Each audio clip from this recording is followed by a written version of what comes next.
try to keep my account very authentic to who I am as a person because I want my whole goal is for somebody to look at my page and then they can look at me and be like, that's the same person right there.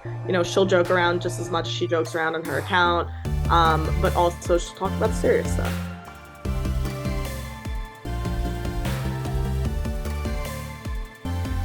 Hey everyone, welcome to a new episode of the Oh My Curry Goodness podcast. I'm your host Hamza Islam, and on this podcast, I talk to Gen Zers who are making a difference in their communities about their story and the things that have shaped them into the person they are today.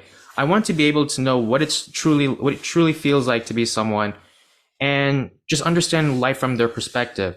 And I hope that you as the listener take a few things away as you continue to write your own story and realize that anyone can do something special. It doesn't matter what your background is or any obstacle that you've overcome, you're going to create something special. Now, this week, I am very excited because my guest this week is Kelly Salpeter, who is a content creator known for her series Uncultured Parents, where she has garnered millions of views through her work.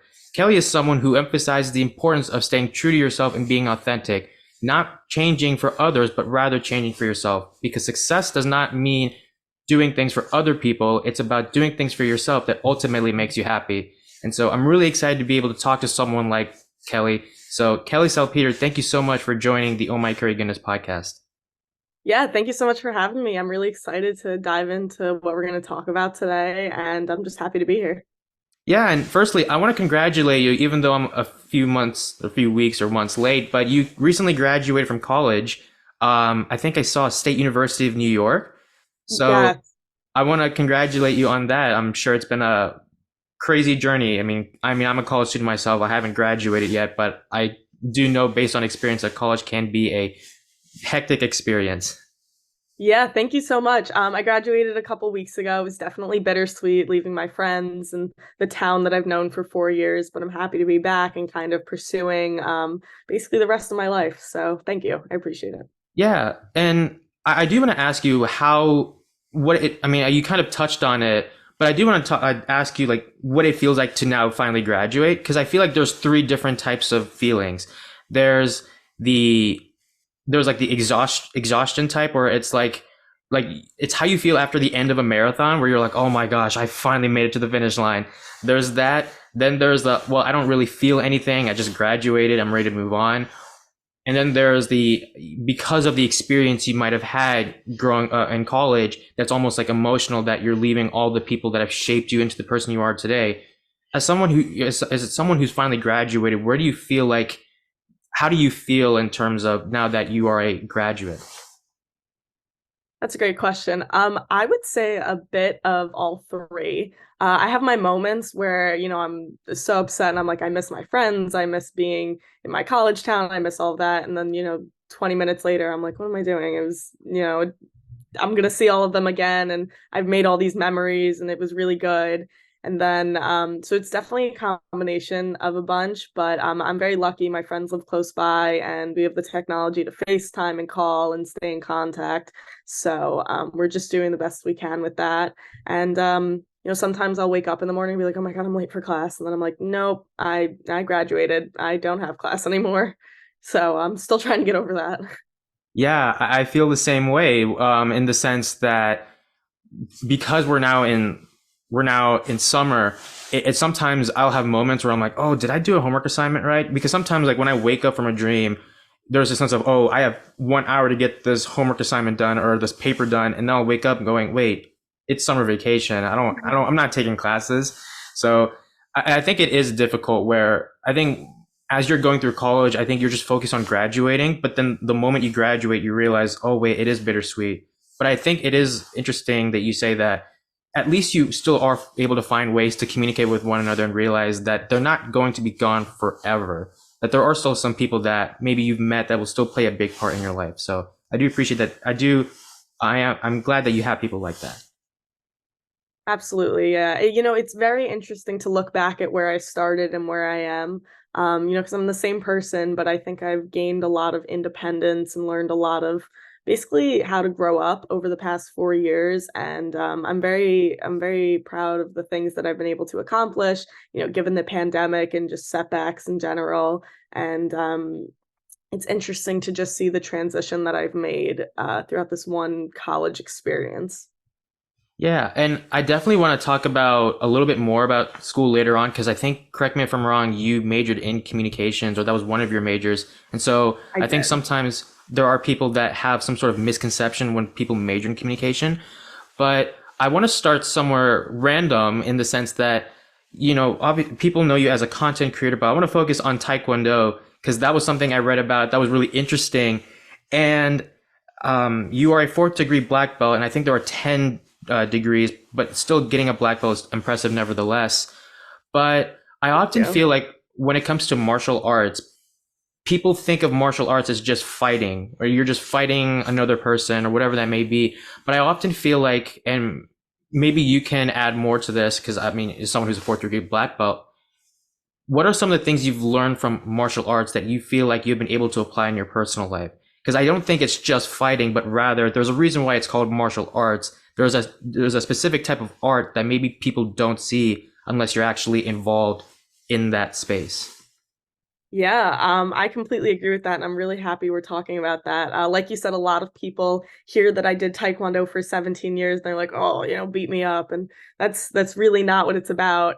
A lot of Taekwondo and just what I've learned there was how to be a better person. And I know that sounds so different from the art in itself, but I've really learned respect and a lot of confidence too came from Taekwondo, learning that it was okay to be myself. And it's very interesting how those all those aspects correlate to Taekwondo, but it basically sums down to being in an environment where everybody is accepted and you're learning the same thing, wearing the same uniform, but it's okay to have your differences inside.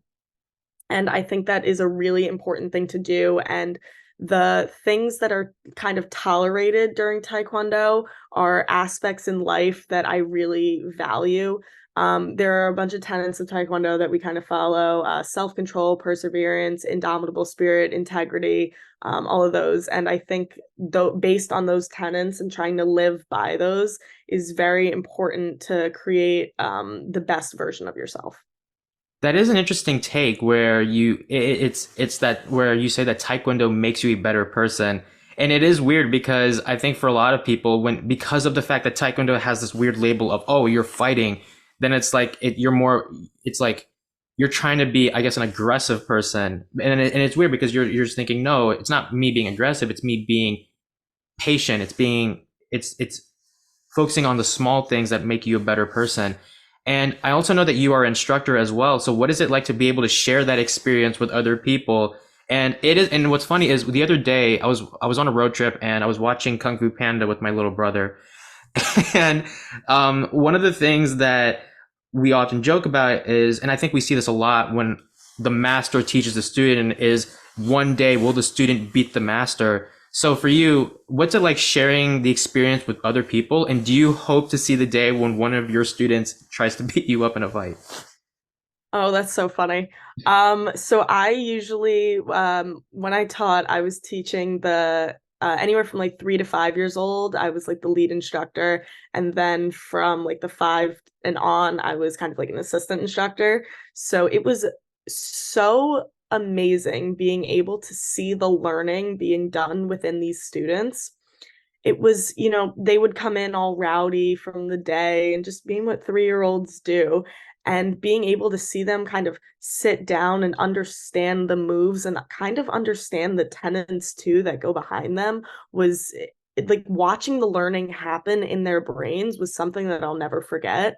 And I started when I was 3 years old. So knowing that I did the same thing was really just full circle for me, and I'm a lot of them have stuck with it. So it's very interesting to see the impact I've made on their lives. And they're probably at 3 years old not really going to remember what I've done with them, but it's always just so interesting to see them come back at 9 or 10 and be like, this you taught me this, and I'm like, oh my god, you know who I am, that type of thing.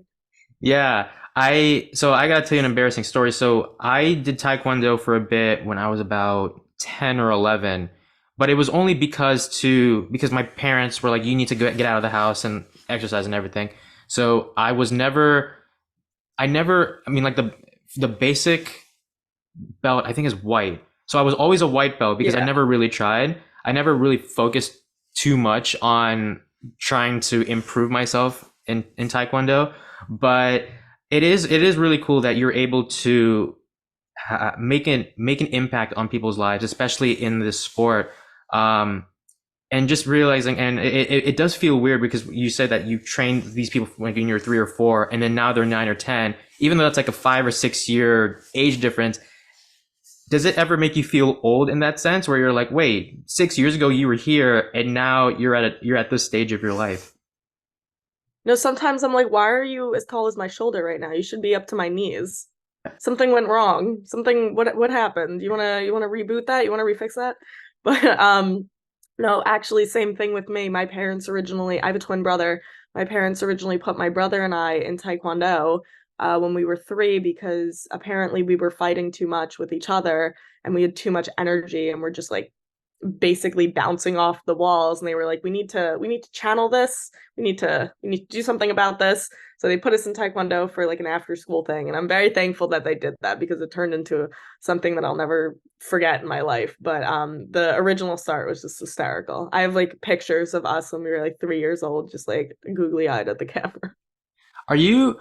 I am curious to know. I mean, because like I said, getting a black belt is very impressive.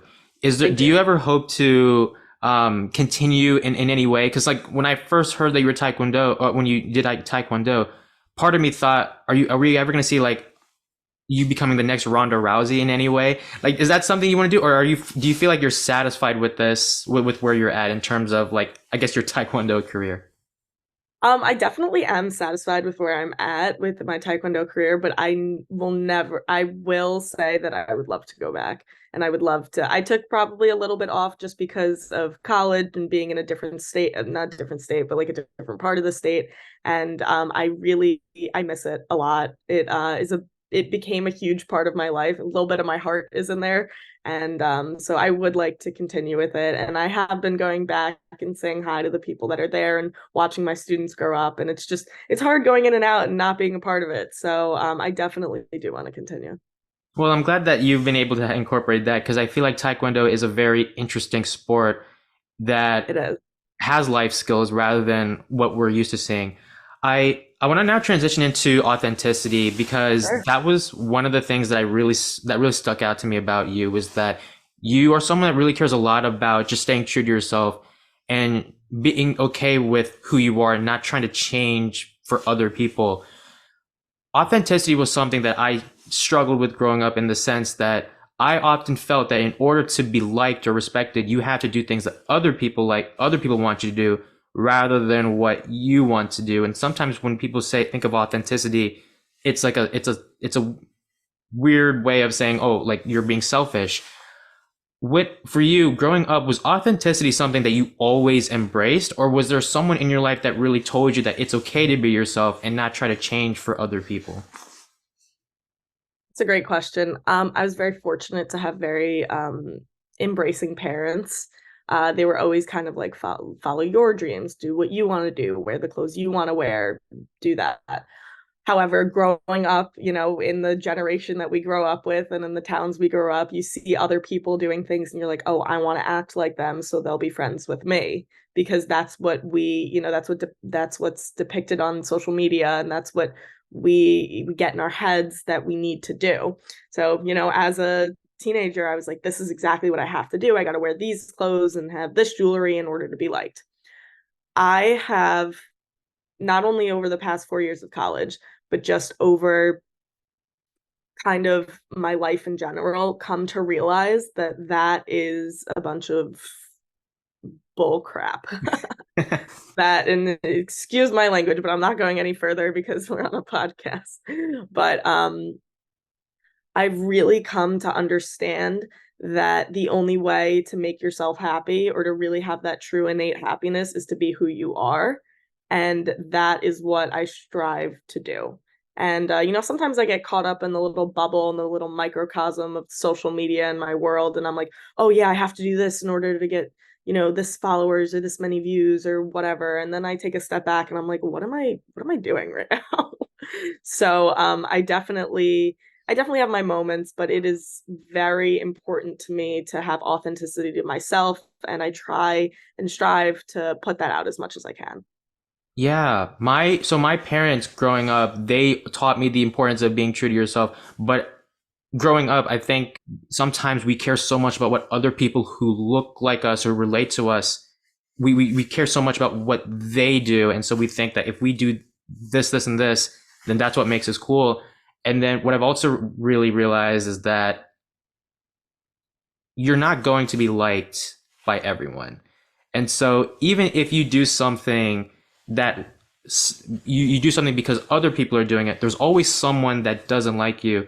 And so what has helped me when it comes to the idea of authenticity is realizing that not everyone is going to like you for who you are, but that's more about them than about yourself. And so I don't know if that's something you've ever worried about growing up, which is like what other people, like if you're ever worried about what other people think of you. That is something I still am trying to fix at Ohio State. But for me, I think what has helped me understand the true importance of authenticity is that you are not going to be liked by everyone. There's always going to be at least one person that doesn't like you. And the moment you realize that it's not about you, but more about them, it makes your situation better. I don't know. I mean, that's how I see authenticity, and that's my biggest concern, like worrying about what other people think. But if that's what you think, then I guess that's like some of the things we have in common.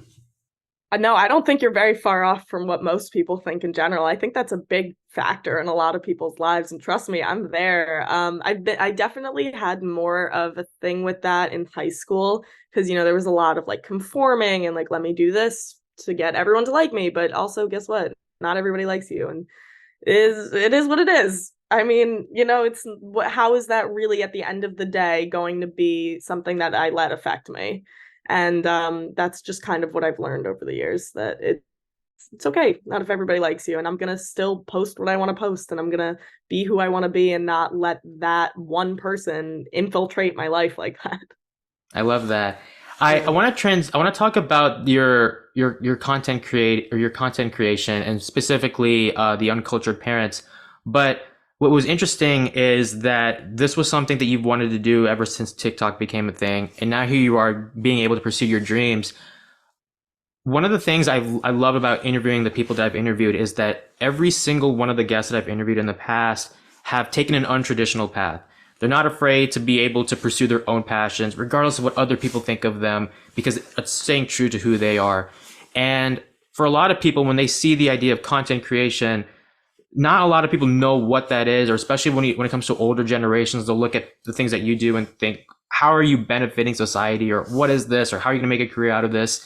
And so when you were first starting out, was it how serious were you in this? Was it something where you were just like, let me just do it for fun and see what it's like? Or were you someone that the moment you heard about this is what I want to do. No one's going to stop me from doing what I love doing best or what I want to do going forward.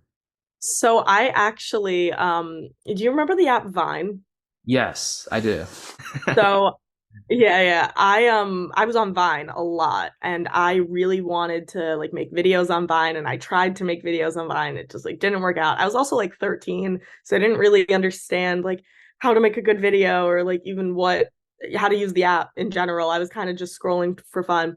But I always had a draw to it, and I always had a draw to content creation. So whatever, Vine died out, and I was like, okay, missed my shot, whatever. And then TikTok came around, and I was one of those people that was like, I'm not downloading that app, not happening. And so I would watch videos on my friends' phones, or I'd watch it on different platforms. And then finally, it was December of 2020 or 2019, and I was like, all right, I'll download it, whatever. And I gave in, and there was such a draw to all the videos that I was seeing, and I was binge watching. Like when I'm telling you, I would lay in my bed for hours on end, and my roommate and she was on the other side of the room. We would just send videos back and forth. That was it. That was our night. And it was so fun for me. I had such a good time. I didn't start making videos until I was sent home from college because of the pandemic. So you know how everybody picked up like crazy little habits during the pandemic? Like some people went into like knitting or, running or whatever. I was like, I'm not gonna leave my room, I think, and I'm gonna start making videos. And from the very beginning, I wasn't like crazy serious about it because I saw all these famous people on TikTok and I was like, oh, it probably took them years to get where they are. And, they're probably like really, really funny and they're probably like really, really smart. And, I probably won't get that big. And I was kind of just doing it for fun. I was making ridiculous videos and posting them and sending them to my friends. And very quickly, actually, I started to gain traction on the app. And I was like, that's weird. That's odd. And from there, it was about March when I started doing this, and I was like, you know what? If I have 10,000 followers by my birthday, which is in August, I'll keep going. I'll like really put my mind to it. And so I was posting like relatively regularly because I was having such a drive for content creation and the passion for making videos. Like I'd wake up in the middle of the night and be like, that's such a good idea. I'm going to make a video right now. And August came around and I wanted 10,000 by my birthday and I was at 100,000. So that drive alone really just sent me off. And my mind and my world revolved around social media. It was like, okay, that's a great idea. That's a terrible idea. Let me write it down anyway and let me execute it and see if it could work. I was like TikTok oriented. Like I was living, breathing, eating TikTok. I was like probably saying it in my sleep. Um, and it kind of just had like a chokehold on my life, pretty much. And with that came a couple downsides. I was growing on this app, which was great. I loved it. But I started to lack like in life a little bit. Like I stopped eating because I was getting all these brand deals and stuff. So I would do my, schoolwork during the day and then I'd stay up all night responding to emails and making videos and I literally would not have time for meals and I would just kind of push meals out. So I stopped eating a lot. And I stopped going to hang out with my friends as much because I was like, oh, I'm so sorry. I got to get this done. Or, yeah, work comes first, sort of thing. And so there were a couple of downsides that came to it. And what I ended up realizing was that time management was my best friend. Making schedules was my absolute best friend. And I think I just went on like a whole spiel there, but I really wanted to get all that in. Yeah, I feel like the things that you said resemble. I feel like I relate to you in that sense. Not in the Vine or TikTok sense, but when I started podcasting, I just thought, let me just hit the record button and let's just talk. That's all I did. And I would start one, fail one, start one, fail one, start one, fail one. And then I started this podcasting journey when the pandemic first started because I was Okay. so interested in the idea of getting to know a person and what it's like to be them, just seeing life from their shoes or like being able to put myself in their shoes. So I was always invested in that idea, but um, so that was just my spiel in terms of how I started podcasting, and I love the idea of just being able to do that. So I don't define like the analytics or numbers. I'm just like, as long as I'm being able to understand what it's like to be a person, that's all that matters. But it is interesting that you talked about, I guess, the success you've had, because for a lot of us, when we start our passion projects, our biggest fear is failure. But then you're someone that you were able to very quickly get a lot of success, and that even though you had success, there were still things that that you were worried about, and there were things that you had obstacles you had to overcome. So what I do want to ask, because a lot of people think about how do you overcome the fear of failure, how do you overcome, I guess, the fears of success, in the sense that you talked a little bit about time management, but then sometimes like it is still hard at the end of the day to be able to prioritize the work that you do, and then prioritize time for yourself, and then prioritize for others. Because I think for anyone who knows you for who you truly are, they are the people who know you the best, and it'll be the worst thing in the world to lose them just because you're in this new space. Yeah. I would really say I got very caught up in TikTok and social media very, very quickly, and it took over my life. And I basically lost sight of the things that were important to me prior to it, including like daily tasks like eating. And I actually was very fortunate because I have a very great set of friends who not sat me down, but every once in a while they'd be like, "Hey," like they'd keep up with me and they'd be like, "Hey, you eat today?" or "Hey, like you go to class," that type of thing. And they stuck with me even when I wasn't really with them. And I'm very fortunate to have like that sort of group in my life. The fear of success, that is a good question. I also had a huge fear of failure though because I blew up so quickly.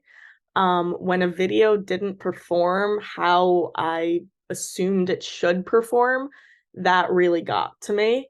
And then I'd start asking the questions, well, why didn't it perform like that? Who didn't want to see it? What was wrong with the video? What was wrong with me? And I started asking all these really in-depth questions that didn't really need to be asked. It was just a bad video. And looking back on it, I definitely shouldn't have taken it to heart as much as I did. But because of the success I had, failure was almost so much worse than I had anticipated. I feel the same way in the sense that I've done this podcast since January. And so sometimes whenever I look at when I look at how many people are checking the podcast or whatever, I make it sound like it's a personal thing. So it's like if something didn't go well, then it's more about me. And it's taken a while for me to realize that it's not necessarily about me, but how it's more about maybe how can I communicate the information better so that it reaches as many people as possible. And it is hard, especially when you're creating art, content creating, or podcast, or whatever you are in the art space. It is important to differentiate, or it is important to realize there is a difference between a personal attack, or not necessarily a personal attack, but there's a difference between taking things personally and then realizing that it's not necessarily you, it's about how you communicate the material. Do you feel like do you feel like that's one of the things you hope to continue emphasizing to other content creators, that realizing that you are what you can do anything you set your mind to, but understand that when things don't go your way, it's not about you. It's more about it's take it as a learning experience, as a way to communicate and let other people know about the work. And then also not being afraid to fix a couple of things so that you are able to get the results that you deserve. Yeah, with kind of low views or low engagement or low whatever, I've learned to not look at that as a defeat, but as a challenge. And I've learned to kind of go in and be like, okay, well, why didn't it do as well as it could have done? And then I'll go and I'll send the video to a couple friends. They're like, no, that's a terrible video. And I'm like, all right, thank you. And I like my friends that call me on my crap too, because if they don't, then they're just being fake about it. But when I talk to other content creators and they're like, my content's doing really bad right now, I don't really know what to do. I'm like, then take a step back, give yourself a break for a second, rethink what's going on, and then start again. And it's a lot of times that helps them because they're so, tunnel vision with kind of where I was when I was starting my page. They were all TikTok, TikTok, TikTok, that they forgot to kind of step back and be like, okay, wait a second, what makes a good video, or what do I want to post, what will make me happy posting. And that's a lot of what I try to emphasize to like younger creators or people who are just starting out. As someone who focuses a lot on authenticity and being true to yourself, how do you handle feedback? Because, and I know that might sound like a ridiculous question, but the only reason why I ask that is you really want to stay true to yourself, but also think about how to improve and how to make yourself or the things that you do better. But then sometimes people will say things that will make you question whether it's staying true to yourself. So for you, as someone who focuses on staying true to yourself, staying there in the sense that you want to be Kelly Salpeter wherever you go, how do you handle, I guess, feedback?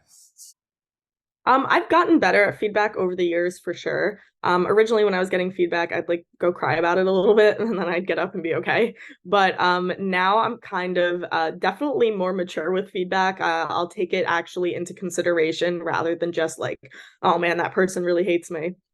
I'll actually take the words that they're saying, excuse me, and try to apply what they've said and what they've noticed. And I actually really like feedback because it gives me a review, and it gives me kind of like a self check on what I've been doing and what I've been posting. And okay, how can I do this better? You don't like it right now. What can I do to make you like it? And I guess that goes back to kind of the whole high school thing and wanting to fit in and wanting to be liked. But I guess this is just more analytical about it. And I take people's feedback this time, but I think it's definitely for a better reason rather than just wanting to fit in and wanting to be liked by those people. But maybe this time it's more, okay, how can I make myself better? So you kind of answer my next question a little bit, but when we talk about, I think for like when people look at the work that you do and the fact that you've garnered so many millions of followers, I think it's very easy to think like, okay, Kelly's doing something right. But when it comes to, I guess we determine so much when it comes to success by analytics and numbers, and not necessarily the work that we're doing. If we are to ignore the millions of followers and the views that you've gotten, how would you personally define a successful video?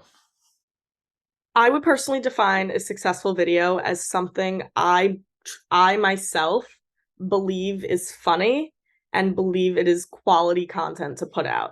So a lot of times I'll post videos that I've showed my friends and they're like, I don't think it's that funny. And I'll be like, well, I think it's hysterical. Therefore, it's going to go up. And that's really at this point all I'm looking for is to please myself, not really please others. But that does come with the caveat of not getting as many views and not getting as many followers. And that's, at this point, I'm okay with that. And I'm okay with putting up what I want to see rather than maybe what other people are looking for. That reminds me of so much what I do, in the sense that I don't necessarily care about how many people are doing it or how many people are watching it, but as long as I'm in a way empowering or letting my guests feel like a human being, because I feel like so many of us care about who they are and what they associate with rather than who they are as a person. As long as I'm able to see them as a person, of course, there are going to be people that will hate the podcast or criticize and say like, oh, I don't like how you did it this way or that way. But as long as you like it and it's coming truly from you, then that truly is, then that's what makes, I guess, your work successful. Although sometimes it is difficult to make sure that you don't necessarily get defined by the views, because ultimately, while you are producing your own work, um, viewership does come in at some point. But I talked about in the introduction how you're known for your own Cultured Parents series, and you emphasize so much on relatability, in the sense that when we feel a certain way, or when we think like, is there ever a person that feels the same way I do, or the same things I do? You're someone that's like, yep, this has happened before, this has happened to me. What is it like being able to work with your parents in terms of making this come true? Because I think for a lot of people, when they see this, and when I first saw this, I thought you were just mocking your parents, making fun of your parents.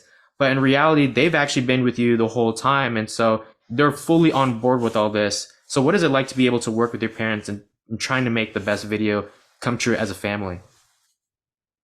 Sure. So half the time, actually, my parents are the ones holding the camera or, tossing me a prop from off screen. They're there for a lot of it, especially when I'm home. Um, and even if they're not like a part of the video, they're always still in the room watching because they like to be in the know of what's going on. I'm very fortunate to have parents that are so involved with the things that I do, and they're fun to work with. And a lot of times, actually, I like making videos because I get to spend time with my family while doing it. Not so often do they like to be on camera. That's just kind of their personal preference, which is totally cool. I'll be on camera. I don't really care. But it's nice having them kind of present and we all can kind of take part in what's going on. So like I'll be doing something and my mom will be like, "Oh, hey, what if you try it from, walking in from that corner rather than that corner?" I'm like, "Oh, that's a great idea." Usually it's a terrible idea, but I'll take it anyway because she's my mom and she's trying to help. So I'll let her go. And, a lot of times I'll be filming a video and my dad's holding the camera and he flips the phone around so it's facing him instead of me. And I'm like, oh, honey. But so it's so nice to be able to work with the people I love while also creating content that I love. And sometimes once in a while I'll make a video and my parents will kind of be like, I really feel like that one kind of was mocking us or really was kind of touched the wrong way. And I was like, I'm really sorry. I didn't mean to kind of hit that. And I'll take it down because I'll respect their opinion. And I'll be like, if that's not something you want out about yourself, I get it. I wouldn't want that out about me. That's okay. And I'll just pull it because, they'll come to me and say that and I'll respect their decision about it. Right. I love the fact that you're doing things as a family, and you're not necessarily separating family from business. It's that even though you're doing this, everyone's opinions matter regardless of how much they get involved in this. And so sometimes like I will see the videos and I wonder if your parents were truly okay with it. And the fact that there have been moments where your parents have to really talk about like whether this is okay.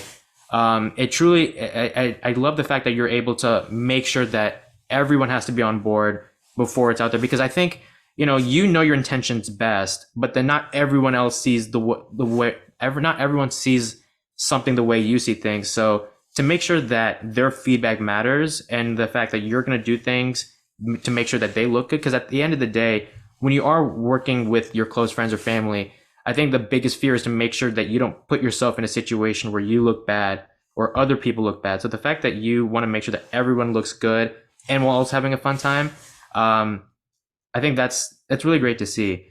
Um, I'll tell you a quick story, actually. I was yeah. making a video once and it had my dad's phone number in the video, but I blacked it out so you couldn't see it.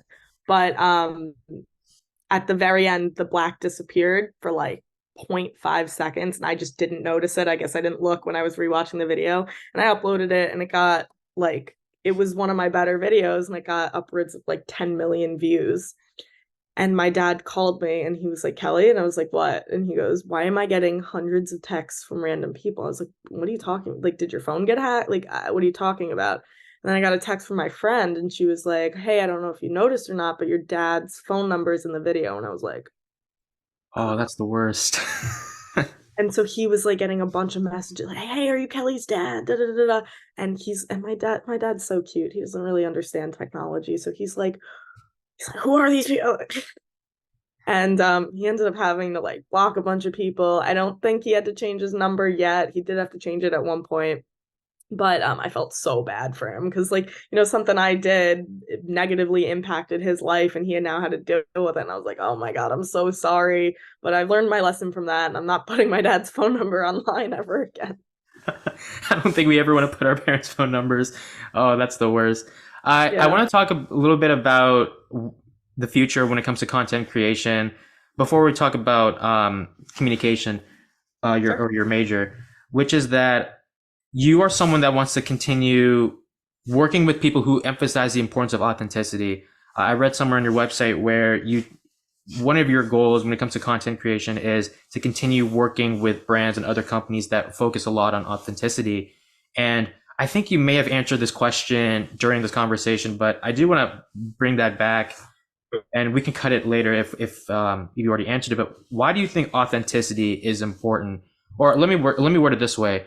When it comes to the idea of authenticity, what do you think people are missing when people say that authenticity is important? I think a lot of people miss, I think there's a lot of misconception with it. A lot of people will be like, yeah, I'm very authentic on my page. I'm very this and very that. And then you'll look and you'll find out that they are so different online than they are in person. Like I'll meet these people on TikTok and I'm like, you are not what I was expecting in the slightest. And I think that my page very well reflects who I am as a person. I like to joke around. I like to have fun, but I'll sit down and I'll talk about the serious stuff that's going on in the world, and I'll be able to kind of show all of my personality on my account, where I feel like a lot of people just show this facade that everything is great and we're living in a world of butterflies and rainbows. And I'm not talking about everybody because there are definitely a plethora of people who are real, but there are a good amount of people who are also very like they have a mask on and they're just cloaked and they show the perfect sides of things. And I think a lot of times that comes with like filters too. Like, a lot of people have like I have acne problems, and do I hate showing my acne online? Absolutely. Will I? Sometimes. It sucks, but that's just like the true thing of it. But I try to keep my account very authentic to who I am as a person, because I want my whole goal is for somebody to look at my page and then they can look at me and be like, that's the same person right there. She'll joke around just as much as she jokes around on her account, but also she'll talk about the serious stuff. You actually bring up an interesting point, which is that sometimes people put on a mask on and show the good side and not really realizing who they truly are.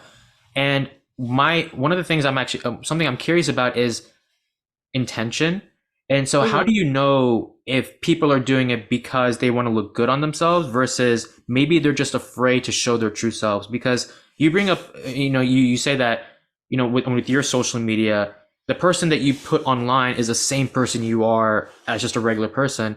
But then there are other people who try to show the good side, and yet maybe there's like a side that they're afraid to show because they're worried that if they show their true self, they're going to be judged because they're like, oh, you look a certain way or whatever. But then there are also people that will show the good side, or like they will show a side on social media, and yet maybe they're not a good person, for lack of a better phrase. So how do you know a person's true intentions? And then how do you know, I guess, yeah, like how do you know a person's intentions? Let's just put it that way. Sure. I think on social media, even for me, it is very, very difficult to see a person's intentions because you can curate exactly what you want your social media to look like. It's not real time, so you can create it and you can fake it till you make it, pretty much. So I think it's until I meet a person like really face to face, or at least camera to camera, that I can truly get a sense of who they are as a person. And but the social media makes it so easy for people to kind of hide behind their screen in a sense. While they're still on the screen, they can meticulously think about what they want to post and what they want to look like, and how they want themselves to be perceived. So I can't necessarily say that I can see a person truly on social media or online in general. I really need to be like, not even in a sit down, but like if I just meet them out, I'll be like, all right, that's different than Yeah. what I was assuming. Before I let you go, I want to majoring in communication, because one of the videos that I saw, or I often see, is what is the most useless major in college? And so you'll get different answers. Some people will say gender studies, some people will say psychology, and then the common answer is communication. And Oh, so I remember, so I mean, I asked before, um, what are people missing when it comes to authenticity? What do you think, as someone who's a communication major yourself, what do you think people are missing? Because people think of communication as, oh, it's just learning to talk to people. But I do feel like there are certain things you can learn about communication, similar to what Taekwondo is. Like Taekwondo is not just fighting. Taekwondo, there's like a form of art, and you mentioned that it has helped you become a better person in specific ways. What is it about, or tell me a bit about or tell me about what are some of the interesting things you've learned being a communication major? sure. So I came into college not really knowing what I wanted to do with myself, and I graduated with a little more of an idea of knowing what I want to do. But I very quickly picked up the communication major because I saw the classes that were offered, and I was like, all right, this looks pretty cool. With communication, I concentrated in journalism and media studies. So all about kind of, online presence pretty much, and everything that has to do from the camera to behind posting a tweet. So that was kind of where I studied most. The area that I studied, I found so fascinating. I got to take media production classes where I was like in a news station. I learned how to run a news station.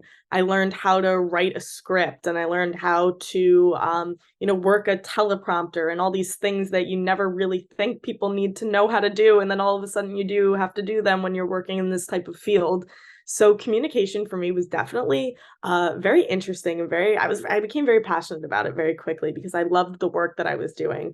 I would take public speaking courses, and I love standing in front of an audience, and I learned how to grasp attention rather, and like the tips and tricks on how to do it better than I was already doing.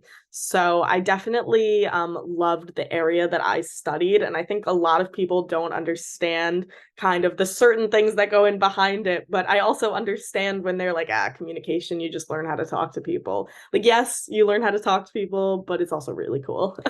Do you ever feel offended when you ask people what are some of the most useless majors and they say communications? Do you ever personally feel offended? Or because I see the videos and you're just laughing, but what's going on internally?